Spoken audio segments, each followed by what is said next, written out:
Dear students, நான் உங்க Hasina ma'am. இன்னைக்கு நம்ம பார்க்க போறது 6th ஸ்டாண்டர்ட் ஹிந்தி சாப்டர் 2 கோல். கோல் அப்படிங்கிறதுக்கு ஹிந்தில மீனிங் என்ன அப்படின்னா ரவுண்ட். ரவுண்ட் அப்படின்னோடனே நமக்கு ஞாபகம் வர்றது பால், அப்புறம் சப்பாத்தி அதாவது ரோட்டி, அப்புறம் மூன். இதெல்லாம் வந்து ரவுண்டா இருக்கும் அப்படிங்கிற அந்த கெஸ்ஸிங்ல நம்ம போவோம்.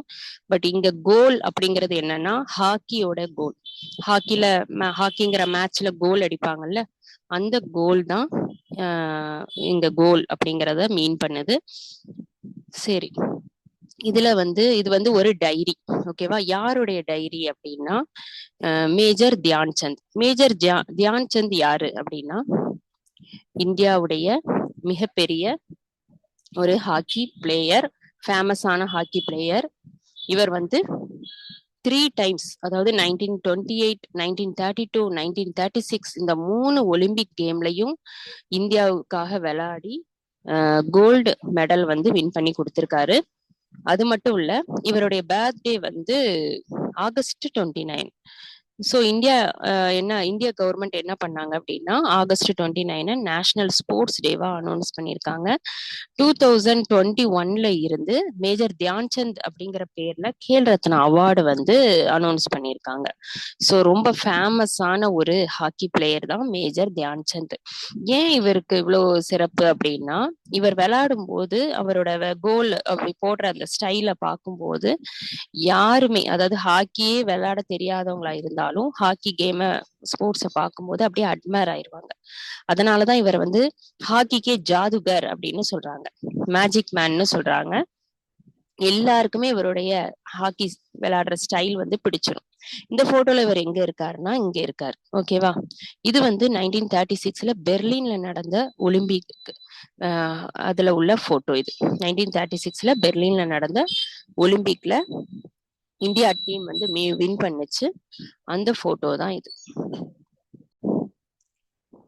1936 பெர்லின்ல நடந்த ஒலிம்பிக்ல கோல்டு மெடல் வின் பண்ணி கொடுத்திருக்காங்க. 1928 வின் பண்ணியிருக்காங்க, 32 வின் பண்ணியிருக்காங்க, 36 வின் பண்ணியிருக்காங்க. ஸோ இந்தியாவுடைய கோல்டன் டைம்னு சொல்லி இந்த 3 வருஷத்தை வந்து சொல்றாங்க. ஒலிம்பிக்ல இந்தியாவுடைய கோல்டன் டைம் அப்படின்னு சொல்லி இந்த 3 வருஷத்தை சொல்றாங்க. இந்த போட்டோவை பாத்தீங்கன்னா இன்னைக்கு உள்ள காலகட்டத்துல ஒரு சின்ன ஒரு சக்சஸ் ஆனாலே அவங்க ஃபேஸ்ல வந்து அவ்வளோ பெரிய ஒரு ஸ்மைல் இருக்கும். இவ்வளோ பெரிய சக்சஸ் நடந்தும் எல்லாரும் வந்து எப்படி இருக்காங்க, ரொம்ப அடக்கமா, ரொம்ப சைலண்டா, எந்தவித ஆர்ப்பரிப்பும் இல்லாம இந்த போட்டோல நிக்கிறாங்க. இவர் தான் நம்ம மேஜர் தியான்சந்த். ஓகேவா? சரி, இந்த லெசனை பாக்குறதுக்கு முன்னாடி 2 இன்ட்ரெஸ்டிங்கான கொஸ்டின் அதை பார்த்துட்டு வந்துடலாம். ஃபர்ஸ்ட் வந்து ஹாக்கி கேமு 3 பேர் விளையாடுறாங்க. இந்த பிக்சரை பாத்தீங்கன்னா தெரியும். இதுல யார் வந்து அந்த கோல் அடிப்பாங்கிறத நீங்க தான் என்ன செய்யணும், செக் பண்ணி எனக்கு சொல்லணும். நம்பர் 1, நம்பர் 2, நம்பர் 3 யார் கோல் அடிப்பா எனக்கு கமெண்ட் செக்ஷன்ல என்ன செய்யுங்க, சொல்லுங்க. ஓகேவா? நெக்ஸ்ட் இதே போல, அதாவது ஹாக்கி விளையாடுறோம் இல்லையா, அந்த ஹாக்கியை போலவே வந்து ஸ்ட்ரீட்லயும் ஒரு ஸ்டிக்கும் ஒரு பாலும் வச்சு விளையாடலாம். கிட்டத்தட்ட ஹாக்கி போலவே தான் இருக்கும். அதுக்கு பேர் வந்து டாண்டி. அதாவது ஒரு கேந்து வேணும், ஒரு பால் வேணும், அதுக்கப்புறம் ஒரு டாண்டி வேணும். டாண்டினா ஸ்டிக்கு. இந்த ஸ்டிக் வந்து எப்படி இருக்கணும், எல் ஷேப்ல இருக்கணும். ஒரு ஹோல் போட்டுக்கணும், அது பக்கத்துல வந்து பாலை வச்சுக்கணும். 2 டீமு, ஒரு டீமுக்கு அட்லீஸ்ட் 2 பேராவது இருக்கணும். 2 டீம் இருக்கணும். டாஸ் போட்டுட்டு கேமை வந்து ஸ்டார்ட் பண்ணணும். டாஸ்ல யார் வின் பண்றாங்களோ அவங்க தான் வந்து அந்த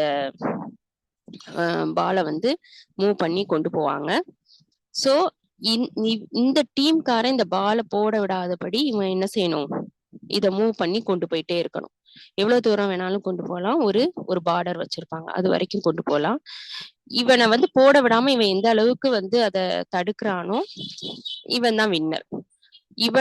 இவன் தடுக்கிறதையும் விட்டு இவன் வந்து கோல் போட்டுட்டான் அப்படின்னா இவன் வின்னர். ஓகேவா? இதுதான் வந்து அந்த கேம்.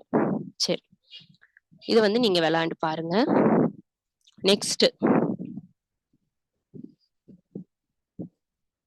நெக்ஸ்ட் வந்து நம்ம லேக்கக் பரீட்சையை பார்க்கலாம்.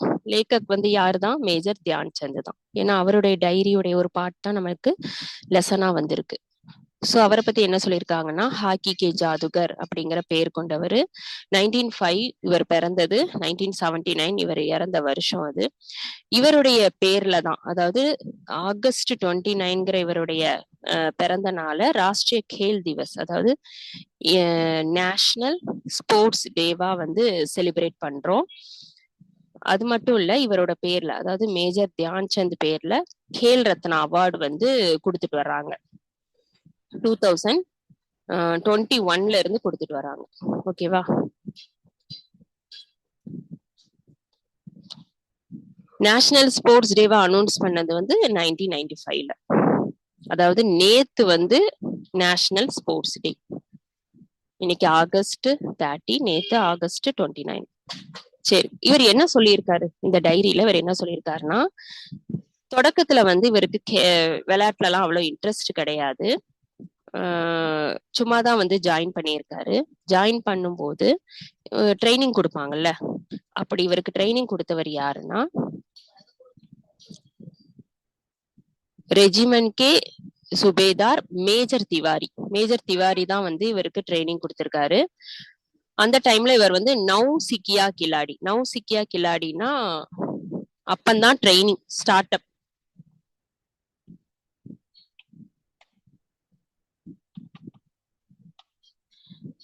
ட்ரைனிங்கே வந்து ஸ்டார்ட் பண்ணியிருக்காரு.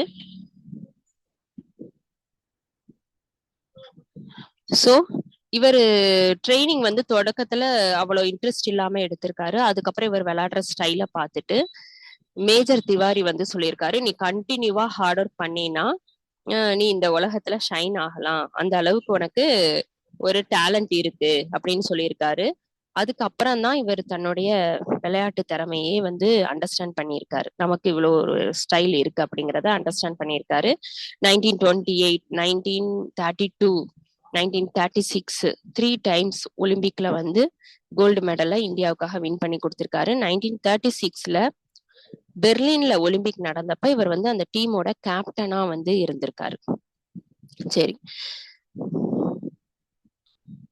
இவர் வந்து ஜாயின் பண்ணது வந்து 16 இயர்ஸ்ல தான் இந்த டீம்ல வந்து ஜாயின் பண்றாரு, ஹாக்கி டீம்ல. ஓகே, என்ன இன்சிடென்ட் வந்து சொல்லியிருக்காருன்னா, சூப்பரா ஒரு இன்சிடென்ட் சொல்லியிருக்காரு. என்னன்னா 1933ல இந்தியால வந்து 2 டீமுக்கு இடையில வந்து ஹாக்கி வந்து காம்படிஷன் நடக்குது. ஒரு டீம் பேர் வந்து பஞ்சாப் ரெஜிமெண்ட், இன்னொரு டீம் வந்து மைனஸ் டீம். ஓகேவா? பஞ்சாப் ரெஜிமெண்ட் और சான்பஸ் அண்ட் மைனஸ் டீம், இவங்களுக்கு இடையில வந்து காம்படிஷன் நடக்கும்போது இவருடைய, அதாவது மைனஸ் டீம் சேர்ந்த ஒருத்தர் வந்து என்ன பண்றாருன்னா, இவர்கிட்ட இருந்து பாலை வந்து கோல் போட விடாம தடுத்துக்கிட்டே இருக்காரு. இல்ல இல்ல அந்த டீம்ல உள்ள மைனஸ் டீம்ல உள்ளவர் வந்து என்ன செய்யறாருன்னா, இவர் வந்து கோல் அந்த டீமை போட விடாம இவர் தடுக்கிறத பார்த்துட்டு ஸ்டிக்கை கொண்டு இவர் தலையில வந்து அடிச்சிடுறாரு.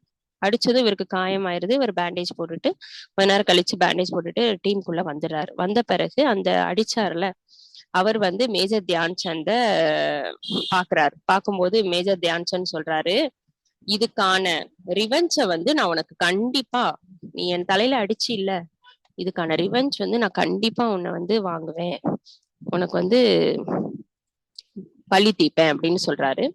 சொல்லிட்டு அந்த கேமை வந்து ஸ்டார்ட் பண்ணி போயிட்டே இருக்கு. ஆனா எப்பவுமே ஒரு 2 கோல் போட்டு வின் பண்ற இடத்துல இவர் என்ன பண்றாரு அப்படின்னா 6 கோல் போட்டு வின் பண்றாரு. தன்னுடைய டீமுக்காக 6 கோல் போடுறாரு. போட்டுட்டு அந்த அடிச்சார்ல அவர்கிட்ட போய் சொல்றாரு, நீ வந்து தப்பு பண்ணிருக்க, அப்படி நீ தப்பு பண்ணும் போது அடுத்து உன்னையும் நான் அதே மாதிரி தாக்குவேங்கிற பயம் வந்து உனக்கு இருந்துகிட்டே தான் இருந்துச்சு. அதனால நீ அந்த மாதிரி ஒண்ணு பண்ணலைன்னா நான் 2 கோலோட உன்னை தோற்கடிச்சிட்டு போயிருப்பேன்.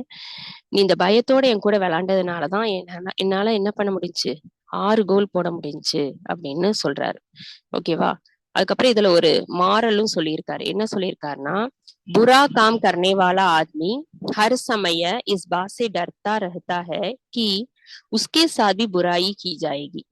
ஒருத்தன் வந்து இன்னொருத்தனுக்கு கெடுதல் பண்ணிட்டானா அந்த கெடுதல் பண்ணவனுக்கு கண்டிப்பா தெரியும் நமக்கும் இதே போல ஒரு நாள் நடக்கும் அப்படிங்கிறது தெரியும். அந்த பயத்தோட அவனுடைய வாழ்க்கை வந்து டிராவல் ஆயிட்டு இருக்கும். சோ இதுல இது மூலமா என்ன சொல்றாரு, மத்தவங்களுக்கு கெடுதலை நீங்க நினைக்க வேண்டாம் அப்படின்னு சொல்றாரு. கெடுதலை நினைக்க வேண்டாம், கெடுதல் செய்யவும் வேண்டாம் அப்படிங்கிறத சொல்ல வர்றாரு. அந்த கெடுதலை செஞ்சவன் கண்டிப்பா அவனோட மனசுல ஆள் மனசுல வந்து என்ன இருக்கும், நம்ம ஒருத்தங்களுக்கு இந்த கெடுதல் பண்ணியிருக்கோம், அது கண்டிப்பா நமக்கு ஒரு நாள் நடக்குமே அப்படிங்கிற ஒரு பயம் இருக்கும். அததான் சொல்ல வர்றாரு. அதுக்கப்புறம் இவருடைய ஃபேன்ஸ் இருப்பாங்கல்ல, மேஜர் தியான் சந்துடைய விளையாடுற ஸ்டைல பார்த்து இவரை ஃபாலோவர்ஸ் இருப்பாங்கல்ல, ஃபேன்ஸ், அவங்க வந்து இவர்கிட்ட அடிக்கடி ஒரு கொஸ்டின் கேட்பாங்க. நீங்க வந்து இவ்வளவு சக்சஸ்ஃபுல் ஒரு மேனா இருக்கீங்களே, அதுக்கு காரணம் என்ன அப்படின்னு. அவர் ஒரே ஒரு விஷயத்தான் சொல்லியிருக்காரு. அது என்னது அப்படின்னா, லகன் சாதனா ஒரு கேல் பாவனா. எந்த ஒரு விஷயத்தையும் ரொம்ப ஆர்வத்தோட செய்யணும், அதுக்காக என்ன செய்யணும், ஹார்ட் ஒர்க் பண்ணணும், அச்சீவ் பண்ணணும். அதே நேரம் खेल भावना ही सफलता के सबसे बड़े मंत्र है. இந்த விஷயத்தை தான் வந்து அவர் சொல்லியிருக்காரு. இதுதான் என்னுடைய சக்சஸ்க்கான மந்திரம். இன்ட்ரெஸ்டா இருக்கணும், எந்த ஒரு விஷயத்திலையும் வந்து என்ன செய்யணும், ஆர்வத்தோட செய்யணும், அதே போல சாதிக்கணும்னு நினைக்கணும். இன்னொன்னு என்ன சொல்லியிருப்பாருன்னா, இப்போ கேம் விளையாட ஆரம்பிச்சிடுறாங்கல்ல, ஆரம்பிச்சு கேம் போகும்போது அவருடைய நோக்கம் ஃபுல்லா எது மேல இருக்குன்னா, நம்ம விளையாடுறது யாருக்காக விளையாடுறோம், நம்ம நாட்டுக்காக விளையாடுறோம். சோ தோல்வியோ வெற்றியோ இது ரெண்டும் யாரை பாதிக்கும், நம்ம நாட்டை பாதிக்கும் அப்படிங்கிற ஒரு மைண்ட் செட்ல விளையாடுறாரு. சோ அவர் கண்டிப்பா நம்ம நாட்டுக்கு என்னதான் வாங்கி கொடுக்கணும்னு நினைப்பாரு, மேக்சிமம் வெற்றியை தான் கொடுக்கணும்னு நினைப்பாரு. அதனாலதான் நான் வந்து நிறைய தடவை வந்து வின் பண்ணியிருக்கேன் அப்படின்னு சொல்லியிருக்காரு. हार या जीत मेरे नहीं பல்கி பூரே தேஷ்கி ஹை. இந்த ஒட்டுமொத்த நாட்டுடைய கௌரவம் பெருமை வந்து அந்த இடத்துல வந்து நிக்கும் போது நான் வந்து என்ன செய்யறேன், சக்சஸை என் நாட்டுக்கு வாங்கி தரேன் அப்படின்னு சொல்லியிருக்காரு. சோ இவ்வளவுதான் இந்த சாப்டர்ல இம்பார்ட்டன்ட் கொஸ்டின் அப்படின்னு பார்க்கும்போது,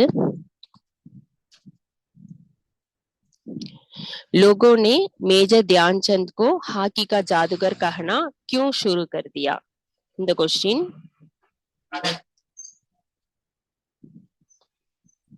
அதுக்கப்புறம் இங்க ஒரு மேட்ச் இருக்கு. இந்த மேட்ச் வந்து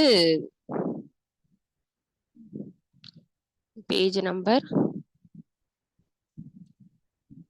கொஸ்டின் ஆன்சர்ஸ் அவ்வளவா இல்ல, மேட்ச் இருக்கு, கிராமர் பார்ட் இருக்கு. ஸோ இதெல்லாம் வந்து நம்ம நெக்ஸ்ட் செக்ஷன்ல பார்க்கலாம். இப்போ நான் சொன்ன மாதிரி அந்த ஒரு கொஸ்டின் உங்களுக்கு கொடுத்துருக்கேன் இல்லையா, அதை ஒர்க் அவுட் பண்ணிட்டு யார் அந்த கோல் வந்து வின் பண்ணுவாங்க அப்படிங்கறத எனக்கு கமெண்ட் செக்ஷன்ல சொல்லுங்க. வீடியோவை ஷேர் பண்ணுங்க, லைக் பண்ணுங்க, சப்ஸ்கிரைப் பண்ணுங்க. நெக்ஸ்ட் வீடியோல மீட் பண்ணலாம். Thank you student.